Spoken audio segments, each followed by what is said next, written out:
Justice Hema committee report പുറത്തുവിടാമെന്ന് ഹൈക്കോടതി. നിർമ്മാതാവ് സജിമോൻ പാറയിലിന്റെ ഹർജി തള്ളിക്കൊണ്ടാണ് ജസ്റ്റിസ് ഹേമ കമ്മിറ്റി റിപ്പോർട്ട് പുറത്തുവിടാമെന്ന് ഹൈക്കോടതി ഉത്തരവ് ഇട്ടത്. ഇതോടെ സിനിമാ രംഗത്തെ പല പ്രമുഖരുടെയും ഉറക്കം നഷ്ടപ്പെടുകയാണ്. സ്ത്രീകൾക്ക് നേരെ നടക്കുന്ന അതിക്രമങ്ങൾ, സിനിമാ മേഖലയിൽ നടിമാർക്ക് നേരെയും മറ്റ് സ്ത്രീകൾക്ക് നേരെയും ഒക്കെ നടക്കുന്ന അതിക്രമങ്ങൾ വിശദമായി പഠിച്ച റിപ്പോർട്ടാണ് ഹേമ കമ്മിറ്റി റിപ്പോർട്ട്. ഭാഗ്യലക്ഷ്മി അടക്കമുള്ളവർ, WCC അടക്കമുള്ളവർ ഹേമ കമ്മിറ്റി റിപ്പോർട്ട് പുറത്തുവരണം എന്ന ആവശ്യവുമായി പലതവണ മുഖ്യമന്ത്രിയെ കണ്ടിരുന്നു. എന്നാൽ വ്യക്തികളുടെ സ്വകാര്യത മാനിച്ച് ഹേമ കമ്മിറ്റി റിപ്പോർട്ട് പുറത്തുവിടേണ്ട എന്നായിരുന്നു സർക്കാരിന്റെ തീരുമാനം. ഇതേ തുടർന്നാണ് കേസ് ഹൈക്കോടതിയിൽ എത്തിയത്. ഹൈക്കോടതി ഇപ്പോൾ അസന്നിഗ്ധമായി പ്രഖ്യാപിച്ചിരിക്കുന്നു ജസ്റ്റിസ് ഹേമ കമ്മിറ്റി റിപ്പോർട്ട് പുറത്ത് വിടാമെന്ന്.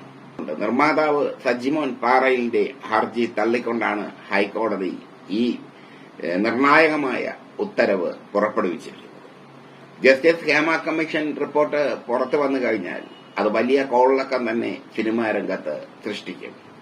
മീറ്റ് വിവാദമടക്കം, പീഡനം അടക്കം ഒരുപാട് കാര്യങ്ങൾ ഹേമ കമ്മീഷനോട് തുറന്നു പറഞ്ഞിട്ടുണ്ട് നടികളും മറ്റ് സിനിമാ രംഗത്ത് പ്രവർത്തിക്കുന്ന സ്ത്രീകളും.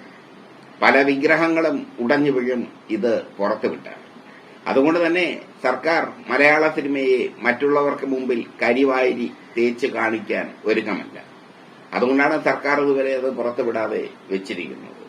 പക്ഷേ ഇനിയിപ്പോ ഹേമ കമ്മീഷൻ റിപ്പോർട്ട് പുറത്തുവിട്ടേ മതിയാവൂ.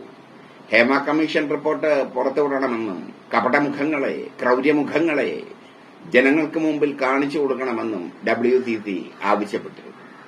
ഭാഗ്യലക്ഷ്മി അടക്കമുള്ളവർ ഹേമ കമ്മീഷൻ റിപ്പോർട്ട് പുറത്തുവിടണം എന്ന ആവശ്യവുമായി ദീർഘകാലമായി സമരം ചെയ്യുകയാണ്.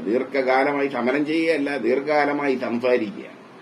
പക്ഷെ സർക്കാർ ഇതുവരെയ്ക്കും തയ്യാറല്ലായിരുന്നു. ഹേമ കമ്മിറ്റി റിപ്പോർട്ട് സർക്കാർ വെച്ചിരിക്കുന്നത് സിനിമാ താരങ്ങളുടെ സ്വകാര്യതയെ പരിഗണിക്കണം എന്ന ഒരു വികാരത്തിന്മേലാണ്. പല പ്രമുഖ താരങ്ങളും ഈ ഹേമ കമ്മിറ്റി റിപ്പോർട്ടിൽ കുടുങ്ങിയിട്ടുണ്ട്. യുവതാരങ്ങളുണ്ട്, സൂപ്പർ താരങ്ങളുണ്ട്, അങ്ങനെ പലരുമുണ്ട്. അവരൊക്കെ ഈ ഹേമ കമ്മിറ്റി റിപ്പോർട്ടിൽ കുടുങ്ങിയിട്ടുണ്ട് എന്നുള്ളതാണ് വിവരം. ഈ സാഹചര്യത്തിൽ ഈ റിപ്പോർട്ട് പുറത്തുവിട്ടാൽ മലയാള സിനിമ ഇപ്പോൾ കാണുന്ന മുഖങ്ങൾ വികലമായ മുഖങ്ങളായി മാറും. WCC ആദ്യഘട്ടം മുതൽ തന്നെ പറയുന്നുണ്ട് ഈ റിപ്പോർട്ട് പുറത്തുവിടണമെന്ന്. പക്ഷെ അവരുടെ ആവശ്യം അംഗീകരിച്ചില്ല. ഈ റിപ്പോർട്ട് പുറത്തുവിടണം എന്നാവശ്യപ്പെട്ടവർ പല പ്രാവശ്യം മുഖ്യമന്ത്രിയെ സന്ദർശിച്ചതും ശ്രദ്ധേയം. പക്ഷേ മുഖ്യമന്ത്രി അതിനോടൊരു അനുഭാവപൂർണമായ സമീപനം സ്വീകരിച്ചില്ല. എന്തായാലും ഇനിയിപ്പോ അത് പുറത്തുവിടാമെന്ന് ഹൈക്കോടതി പ്രഖ്യാപിച്ച സ്ഥിതിക്ക് പല താരങ്ങളും നെട്ടോട്ടം തുടങ്ങിയിരിക്കുകയാണ്. പല മീറ്റു ആരോപണങ്ങളും കേരള സിനിമയിൽ ഉണ്ടായിട്ടുണ്ട്. അതൊക്കെ തേച്ചുമായ്ച്ച് പോവുകയായി. നടിയെ ആക്രമിക്കപ്പെട്ട ഒരു വലിയ സംഭവം തന്നെ മലയാള സിനിമയിൽ ഉണ്ടായി. വിജയ് ബാബു എന്ന നടൻ ഒരു സ്ത്രീയെ പീഡിപ്പിച്ച സംഭവം ഉണ്ടായി.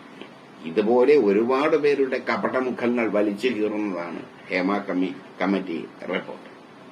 ആ റിപ്പോർട്ട് പുറത്തു വരുന്നതോടുകൂടി വല്ലാത്തൊരു കോളിളക്കം മലയാള സിനിമയിൽ ഉണ്ടാകും എന്നുള്ളത് ഉറപ്പാണ്. പണ്ട് നയനാർ പറഞ്ഞതുപോലെ പെണ്ണുള്ളിടത്തെല്ലാം പെൺവാണിഭവം ഉണ്ടാകും എന്ന് പറഞ്ഞതിനെ ലഘൂകരിക്കാനൊന്നും പറ്റില്ല. കാരണം നമ്മൾ വെള്ളിത്തിരയിൽ കാണുന്ന മുഖങ്ങൾ, ആ മുഖങ്ങൾ പലതും കപടമുഖങ്ങളാണെന്ന് തിരിച്ചറിയും ഈ റിപ്പോർട്ട് പുറത്തു വന്നു.